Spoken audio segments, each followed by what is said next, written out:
আসসালামু আলাইকুম। কেমন আছেন সবাই? আশা করি ভালো আছেন। আজকে তৈরি করব গুঁড়ো দুধের লালমোহন মিষ্টি।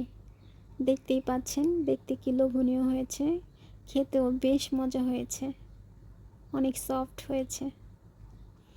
তো চলেন শুরু করা যাক। ফার্স্টেই আমি নিয়ে নিলাম 1 কাপ গুঁড়ো দুধ, 1 চামচ সুজি, 1 চামচ আটা, আর দিয়ে দেব হাফ চা চামচ বেকিং পাউডার। তো এখন সবগুলো ভালো করে চেলে নেব।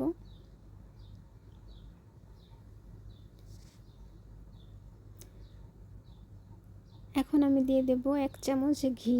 আপনারা ঘিয়ের পরিবর্তে এখানে তেলও ইউজ করতে পারেন। তো সব কিছু ভালো করে মিশিয়ে নেব।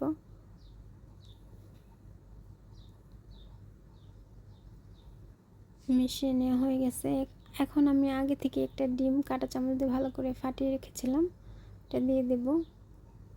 এটা দিয়ে ডোটা তৈরি করব।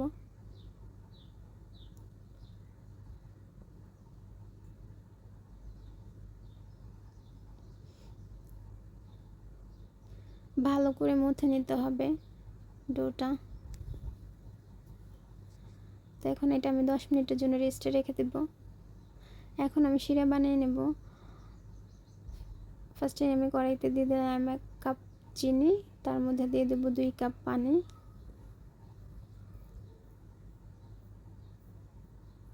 4টা এলাচ,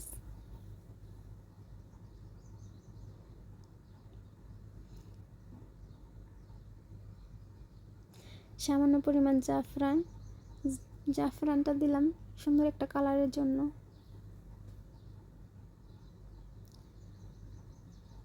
এক চা চামচ লেবুর রস,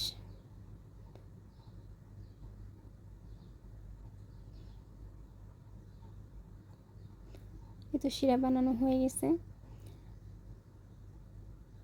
আমি 10 মিনিট রেখে দেওয়ার পর আমার ডোটা মনে হয়েছিল শক্ত অনেক, তার জন্য আমি এখানে আবার 2 চামচের পরিমাণ লিকুইড দুধ ব্যবহার করেছি, করে আবার ভালো করে মথে রেখেছিলাম 5 মিনিটের জন্য।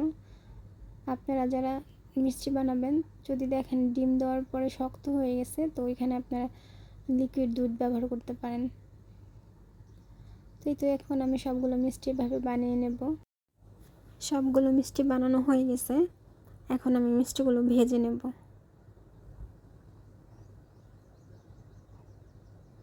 কড়াইতে তেল দিয়ে দিলাম। এই তো মিষ্টিগুলো দিয়ে দিলাম। এখানে আমি একটা ভুল করেছি, তেলগুলো বেশি গরম করে ফেলেছি। আপনারা যখন মিষ্টি ভাজবেন অবশ্যই তেলটা যাতে বেশি গরম না হয়, কুসুম গরম যখন থাকবে তখন এই মিষ্টিটা দিয়ে দেবেন। বেশি গরম হলে যে এরকম হয়ে যাবে, সাথে সাথে লাল হয়ে যাবে, এটা করা যাবে না। তো এইভাবে আমি এখন সবগুলো মিষ্টি ভালো করে ভেজে নেব। খুব সময় নিয়ে ভাজতে হবে, কম আছে, চুলার আঁচটা বাড়িয়ে দেওয়া যাবে না, কম আঁচে ভাজতে হবে। এই তো মিষ্টিগুলো ভেজে নিচ্ছি। আপনারা যদি আরও বেশি কালার চান তাহলে আরও একটু বেশি করে ভেজে নিতে পারেন। আমি একটু কালারটা লাল লাল রাখবো, তার জন্য নামিয়ে ফেলেছি। এখন আমি ঢাকনা দিয়ে তো 10 মিনিটের মতো মিষ্টিগুলো জাল করব। দেখতেই পাচ্ছেন 10 মিনিট পরে দেখতে কি কতটা লোভনীয় হয়েছে।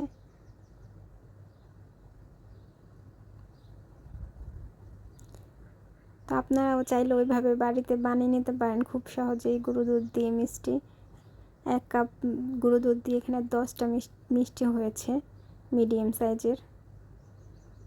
আপনারা চাইলে সাইজ ছোট বড় করে বানাতে পারেন। তো দেখতেই পাচ্ছেন মিষ্টিগুলো হয়ে গেছে।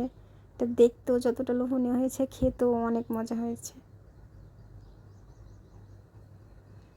কেমন হয়েছে অবশ্যই জানাবেন আপনারা।